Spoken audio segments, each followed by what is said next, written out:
Hi, it's Erica, And Mary Lou. and today we're going to be discussing the use of video games as a learning tool in the classroom. So to start off, we want to talk a little bit about what it means to use video games in the classroom. So from part of our research, we came across a small definition that basically says that video-based learning is the use of video and computer games to support literacy. So we're going to be talking a little bit about key features, pros and cons, our personal opinion on it, and what we'd like to see in the future. So, researchers have realized that children learn new literacy each time they play video games, and that video games have a lot of benefits to children in the classroom. So, what's your opinion on that before we go into all the different facts? I think at first thought, it's kind of hard to tell whether I'm actually for it or against it.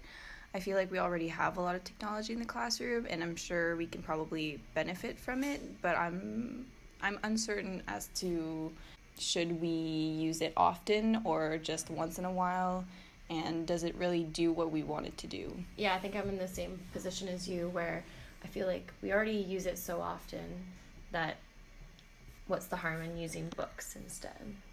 So some key features of video games in the classroom can consist of having comparative displays.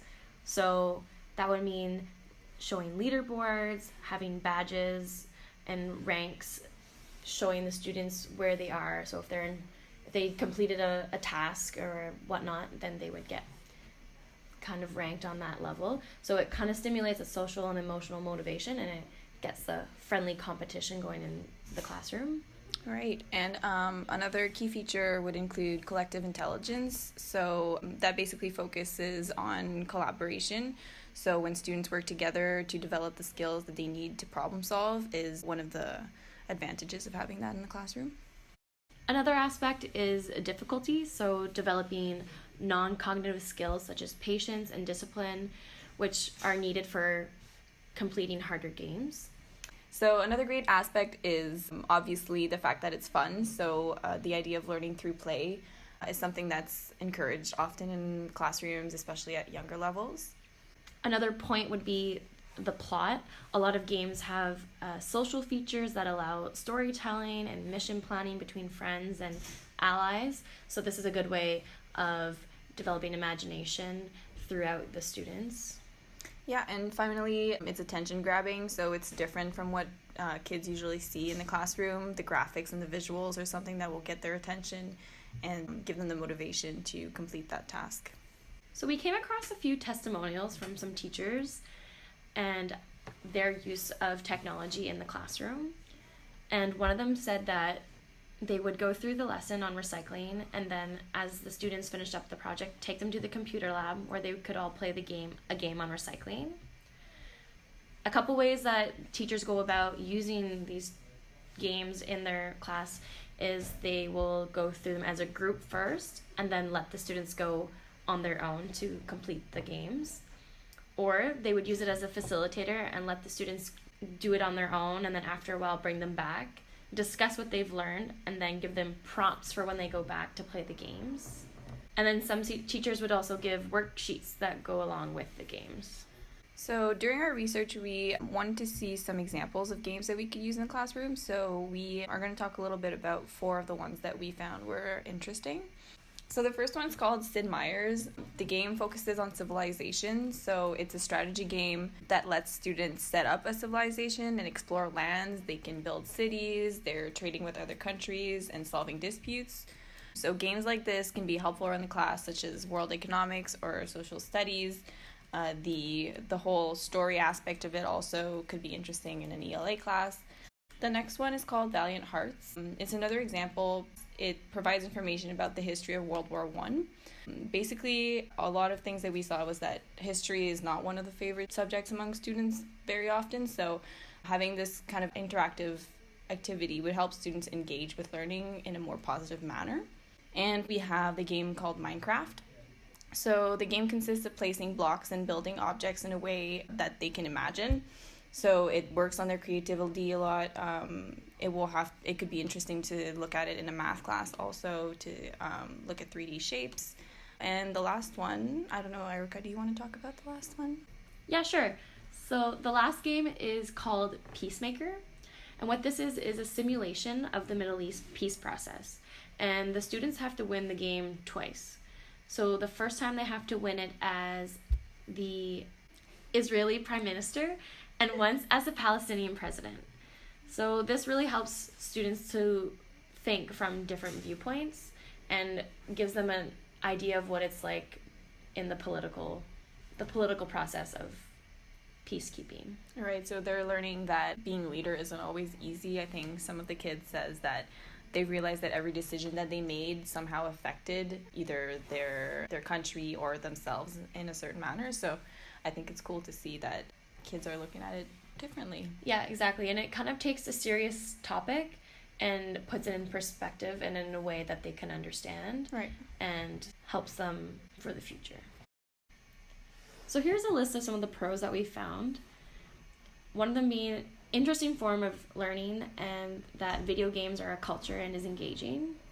I think that's really true, especially these days, and with younger kids, they're so involved with video games, whether it's on a tablet or an actual console. So I think bringing that into the classroom is definitely engaging for them.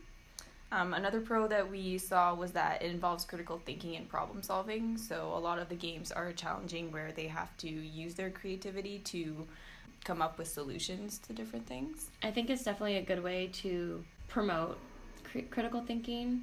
Sometimes it's hard to do that with a book, whereas when you have a physical challenge in front of you, it provides an easier outlet of doing that. Yeah. Another one is users are aided through storytelling, characters, and decisions. So a lot of these games have a fun storyline and have interesting characters that do have interesting backgrounds and whatnot. So it's a good way of promoting that story and getting their imaginations going. Yeah, that's a good way to include it in an ELA classroom or even in a social studies classroom. So it kind of gives background, and there's a lot of things that can be observed, not just the actual game. So we've talked about it before where there could be worksheets or projects that go along with the game. So I think that's a great way of putting them in the classroom. Definitely. Another point is that it provides illustrations of complex social issues that require thinking and planning on a higher level. So kind of like the Peacemaker game where it is a difficult topic. I think games can provide a way of learning those in a safer environment for them. Yeah, I think the idea of like consequence and solution is something that schools want to focus on, and looking at it through a video game is a way where they can see how it directly affects, like their actions directly affect something without it actually being real in a sense where they get demotivated by it. So I think it's an original way to show it. As we've mentioned before, another one of the pros is the fact that the visual aspects and the creative side of it is definitely captivating. I don't know about you, but when you're in class and you see either the teacher showing cool videos or having great visuals, it's definitely always more interesting to listen and to be involved. Definitely. And that kind of goes with the next point, saying that play games using knowledge and concepts learning in class, it just kind of helps apply those, and you get more interested in what's happening, and you get excited and you're enthusiastic to learn or to do your work because it's something that's visually captivating. Yeah, because if a teacher uses it correctly, if they know what they're going to be working on in class, they can definitely do their own research and see which games have been used in the past, which ones work, and test them out themselves. The next point is one that we're kind of unsure about. So one of the pros that we came across often was the fact that you could use games as a reward when work is done correctly instead of quickly. I could see how that could be a positive thing, but at the same time, I'm not a big fan of using games as a reward. Me neither. I don't think rewarding students for getting their work done is the most effective way, especially if someone's struggling and someone struggles in a certain class. Seeing everyone else be able to use the computer when they're having a hard time may be discouraging. That's just my opinion on it, but I can see how it could potentially work. Depending on the situation, it could. And then the last pro that we have is that competition can be a motivating factor for students in the classroom. So having those games making the students want to do their work and to do it correctly so that they can have a little prize, I guess, or not even a prize, It's just pride. Yeah. just to get ahead. Yeah, I think kids will definitely, if they're working together, it's a great way to spark a conversation so they can collaborate. And then again, I think we can think back to when we were in school, and competition is always something that's motivating, that we can always have a little bit of pride in the fact that we won. And even if it's not against other people, so not necessarily having the class competing against each other, but having the students compete against themselves in a sense of I want to beat my record or I want to finish this level, is also a way to look at competition. So some of the cons that we've come across are that the material that is supposed to be learned in video games may be overlooked by some students. So they may be just really focused on completing the game rather than the material that they are learning. Yeah, so that goes hand in hand with the next point that says that it's kind of hard for teachers to monitor students when they're playing video games. So are they sure that they're on tasks? It's hard to tell when you've got 15 to 30 students in a classroom, especially when there are ads and pop-ups and other apps that they can go on to. So that's the management for it is kind of challenging, and it's something that you probably have to come up with a strategy for. And the next point is that violence in games may lead to behavioral issues. I guess it really depends on which age category you're in. If you're which game. Exactly. I mean, I guess you wouldn't be showing bloody games in an elementary school, but in high school, I mean, it kind of comes up. So another point is that some teachers feel that classroom necessities such as books should be put ahead of video games. So books are kind of a calmer learning tool that they can use. Some teachers believe that they offer better learning in the subject of English, which is a good point to think about. So it's hard to tell right now from our perspective, considering we've never actually tried to use it in a classroom. I think after trying to use it, we could probably have our own opinion on it.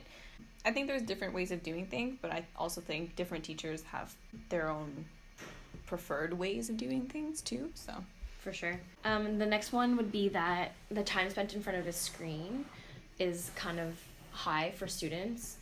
Kids are less active these days, and the American Pediatric Association recommends no more than 1 to 2 hours of screen time a day. So having extra screen time in the classroom for games or whatnot kind of takes away from their reading and whatnot, and they're going to be stuck in front of a computer all day. Yeah, and I think a lot of them already go over that 1 or 2 hours of screen time outside of class, so how much do we really want students to be involved in that? And then the last point that we came across as a con was the fact that teachers sometimes find it very time-consuming. So they have to get students ready for exams, or they have deadlines for marks. And one of the issues is, how do you evaluate, when you are basing a lesson on a video game? I'm sure there are ways, but it's probably a little bit more challenging. Yeah, it takes up a lot of time to plan that out, and I think teachers might not want to spend all that time focused on it. So after all of this research, I think I've kind of come to the conclusion that video games are not going to solve any of the issues that we've had in our education system. I think they can be a great tool to use in the classroom to spark imagination, to spark interest, to get kids interested in the subject that you're doing. But for me, I think it should be just that. It should be a tool and not something that we're relying on. Yeah, I agree. I think I would personally have trouble including that in a lesson. I think if I were to use it, it would be more of like a one-time thing where this is a special activity. I do believe in technology in the classroom, but video games themselves, I mean, I would be open to trying it, but I don't know if I would be constantly using it. Is there something that you would like to see as a video game that you would use in a classroom? I guess it really depends on where I am and what I'm teaching. I mean, I really like the idea of action and then consequences.